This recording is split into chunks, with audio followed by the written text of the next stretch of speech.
first things first, we go from rapper, actor extraordinaire Ice Cube to rapper Chris Mannix. Wow. Sports Illustrated senior Such a writer, big step down. Chris Mannix. We What up, appreciate Mannix? you being here. Good to see you. Welcome back, man. Thank you. Thanks for being here, Mannix. Yeah. We'll get to the Celtics, don't you worry, in just a second. But first, check Big out season. Ohio State commit G. Scott Jr. with another great one-handed catch. Oh, gee, Scott, I like it. I got to work on his fundamentals on here, Nick. You can't be pushing off like that. The ref's right there coming up the sideline. And you got to stack the defensive back. That means run in front of the defensive back so he can't accelerate, make him run up your heels, get past interference. How could you find something wrong with what the kid did on this highlight scene? Yeah, he's going to get better, man. That's what you go to Ohio State for, to get better. Oh! How about this? Jordan Kilgannon. This is special. Wow.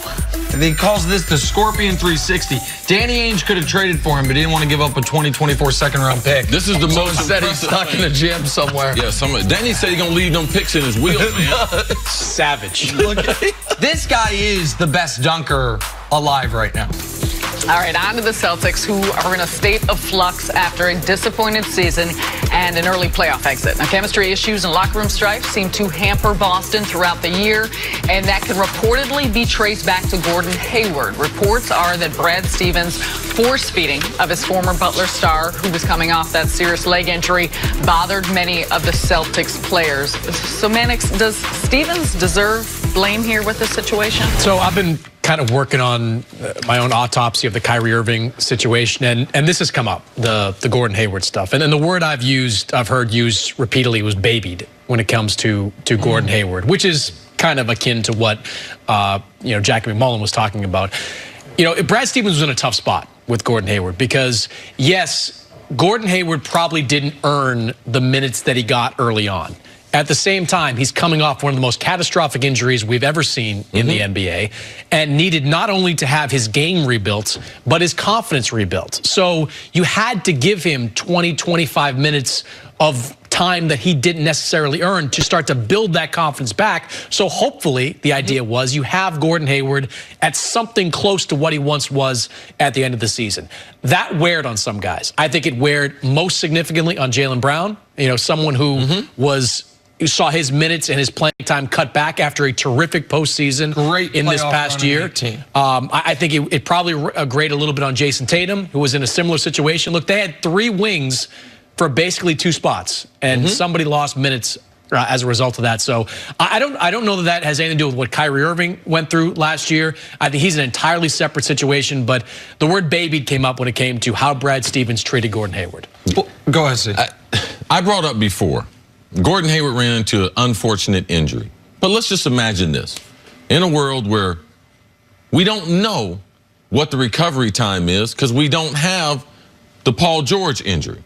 Say Gordon Hayward gets hurt first. Then we don't put the unrealistic expectations after we saw poor Paul George come back and be at least the player that he was and even get better. Last year, 3/4 of the way through the season, Paul George is a legitimate MVP candidate. To me, Paul George, you have to be able to blame because we think every injury is the same. All right, we got unrealistic expectations for the center for Portland coming back because we've seen people come back. Like if we had seen his injury first, we'd have been like, man, his career might be over with.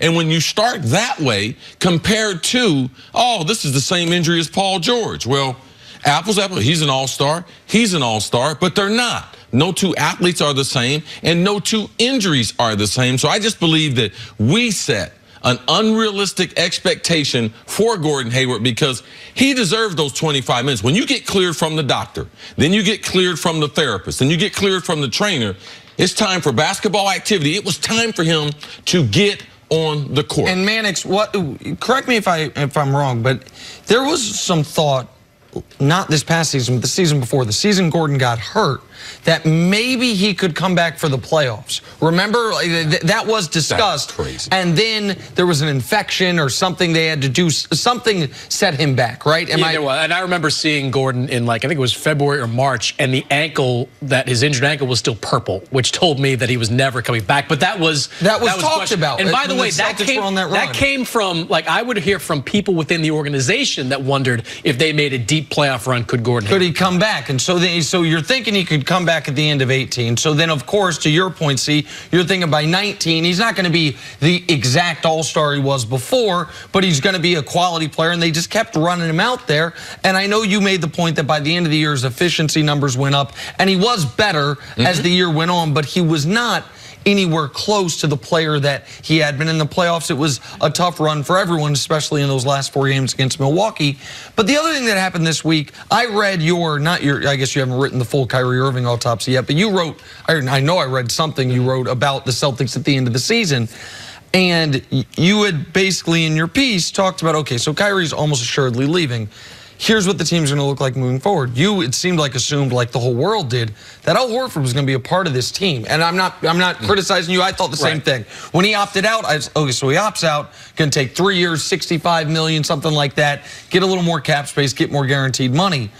This seems to take the whole league by surprise, that Al Horford has 4 years, $100 million waiting for him somewhere.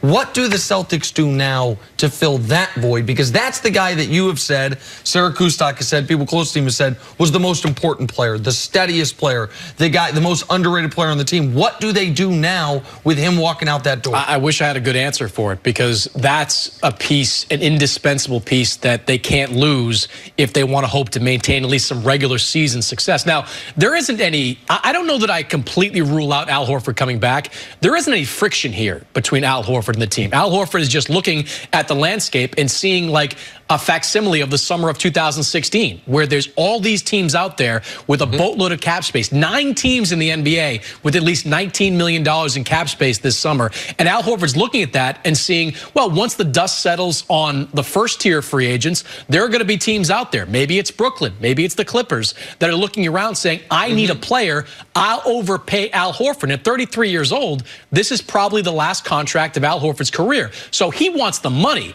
If Boston comes back and ponies up the money, I think that relationship can still be salvaged. Right now, it doesn't look great, but I don't think the door is completely closed on Al Horford. That being said, I don't know where they go after that. I don't think there's an obvious replacement for Al Horford out there in the free agent market. Do you think Danny Ainge looks back at any of the moves or lack of moves that he has made throughout the course of this offseason or last season that he potentially regrets, or if he had a chance to do over, that he may tweak what he had done? I mean, I've said and written before, I think Kawhi is something that stands out. Not rolling the dice on Kawhi Leonard last summer, when it would have been a lower cost deal involving a Jaylen Brown and some draft picks there. That is, but I know Boston gets beat up for not making the Davis trade. I wouldn't have done it. I wouldn't have traded Jason Tatum to get Anthony Davis, with everything we know about Davis and everything we know right now about where Kyrie Irving's going to go. Well, just real quick on that, just follow up. But it is fair to say, I feel like as long as I've known you, you have talked about that Boston is preparing for Anthony Davis. From 3 years ago, that they are preparing for Anthony Davis, and a guy that I think you know pretty well, I know a little bit, Bill Simmons used this analogy, I think it's a good one. Kyrie was the Jenga piece that came out, and it all fell apart. They had been preparing for it, but it was all hinging on Kyrie staying, and then they think they could convince Davis to stay. So it's not just Horford leaving and Kyrie leaving. It's their best laid plans of the assets that surrounded Anthony Davis that now you don't even make a real offer for Anthony Davis, and the Celtics are stuck in no man's land. Right. I agree with all that, but everything kind of came apart at the seams, and I don't think the reaction should have been, let's go get Anthony Davis anyway. Even though they have been pining over this guy for the better part of 2 years, I think they did the right thing in standing pat and, I guess, living to fight another day. All right, Mannix, we're going to see you a little bit later in the show. Coming up, are the Lakers being overhyped? That's next on First Things First. 3 first-round picks. Oh, yeah, exactly. Let's go. And Yabusele. They still got him. Get her some.